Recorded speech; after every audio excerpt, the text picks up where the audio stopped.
ஓம் பிரபன்ன பாரிஜாதாய தோத்ரவேத்ரைகபாணயே ஞானமுத்ராய கிருஷ்ணாய கீதாமிருததுஹே நமः. அதைததப்யசக்தோசி கர்த்தும் மத்யோகமாஸ்ருதः சர்வகர்மஃலத்யாகம் ததः குரு யதாத்மவான். Bhagavan Sri Krishna is answering Arjuna's question in greater detail.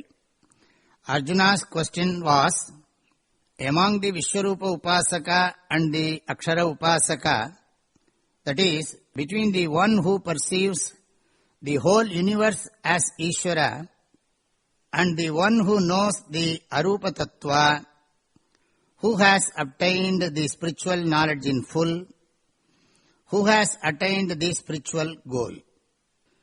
Bhagavan Sri Krishna said that among devotees, the Vishwarupa Upasaka is superior. But the one with the knowledge of the Arupa Tattva knows God to be the self and attains moksha. So, Nirguna Bhakti is the direct sadhana, means to moksha. Nirguna Bhakti means the Jnana Yoga sadhana, we already have seen. Jnana Yoga sadhana is to know the essence of Vedanta, to clarify the doubts that may arise in it, and to assimilate that knowledge deep into the mind. This is Nirguna Bhakti. This is known as Arupa Bhakti or Arupa Tattva Jnana of Ishvara. So, Nirguna Bhakti is the direct means to moksha. But the sadhana towards Nirguna Bhakti is Vishwarupa Upasana or Vishwarupa Bhakti. And the sadhana towards Vishwarupa Upasana is Ekarupa Bhakti. And the ones who find Ekarupa Bhakti to be difficult should perform the Karma Yoga, that is, always performing their duties with Bhagavan in their mind. We saw these in the earlier shlokas. In this shloka, Bhagavan says, always thinking of me, if you are unable to do your duties designated by me, offer all the karmas that you had done in the past to me. One may say, I cannot always be thinking of Bhagavan. I can think of him only occasionally. So, such a person can offer his actions to Bhagavan whenever he thinks of or worships Bhagavan, say once in a week or so. This is the essence of this shloka. There are several commentaries for this. In the previous shloka, Bhagavan speaks about Karma Yoga, which is also called the Nishkama Dharmanusthana. That is, the dharmic duties done without any desire for material benefits. If one cannot do so, then one can carry out one's duties with the desire for material benefits. But one should perform only dharmic actions. One should not perform adharma. In case one does adharma, one should be ready to accept and undergo the punishment. There is a power above us which bestows the fruits of our actions. We should accept that with total shraddha. Bhagavan says, Athaitadapya shaktosi kartum madyogamashritaha. Madyogamashritaha means connected with me. Etadapi kartum ashaktaha asi chet. Further, in case you are unable to do even this, we should do our duties properly from morning till night, thinking only of Bhagavan. If that is not possible, you can offer the actions done by you sometime earlier in the past. But whatever we offer to Bhagavan should not be in violation of the Shastras. Only dharmic actions can be offered to Bhagavan. In fact, the dharmic actions automatically get offered to Bhagavan as they benefit the society. But we should still have that attitude.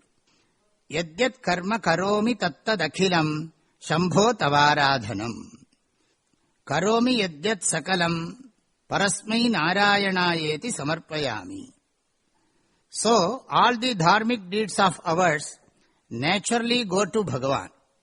But by having the attitude of surrendering or offering the actions to Bhagavan, our mind gets purified and attains peace.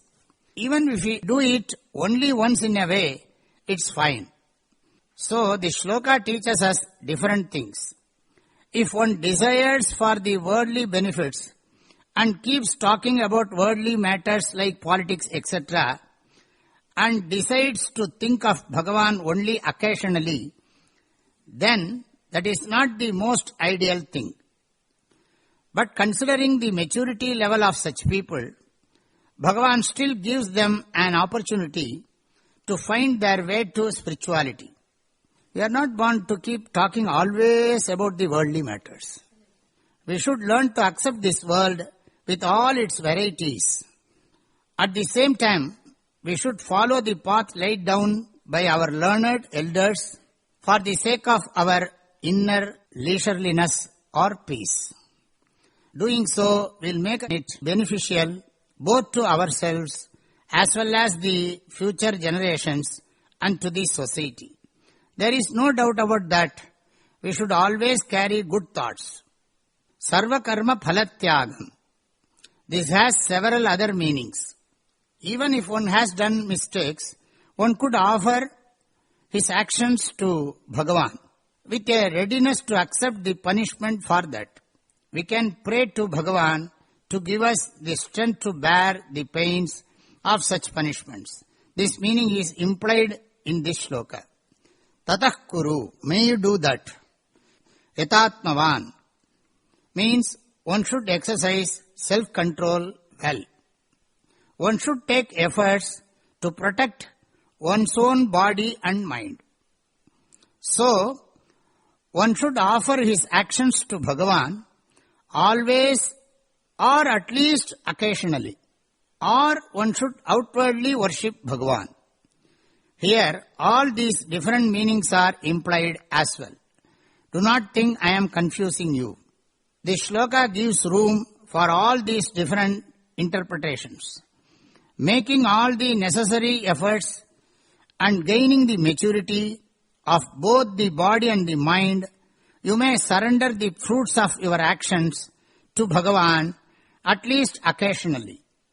Even if you perform the karmas with the desire for the worldly benefits, accept the fruits of such actions as Ishvara Prasada and pray for the strength to bear, even if they cause sorrow.